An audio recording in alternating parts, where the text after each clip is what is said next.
It has now been 1 year since this old Crawford coal plant smokestack was imploded, leaving an entire Southwest Side neighborhood covered in a blanket of soot. Today, Little Village residents marched as their fight for environmental justice continues. A mariachi band led the march today near the site of 33rd and Pulaski.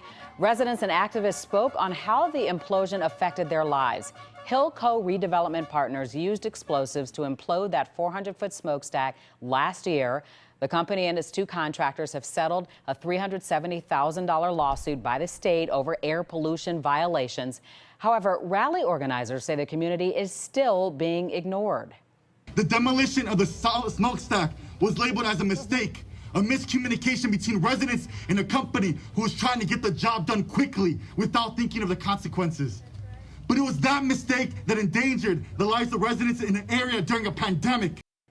78-year-old Fernando Cantu died shortly after this Hillco demolition. Organizers say he had asthma and that the dust from the implosion may have aggravated his respiratory system.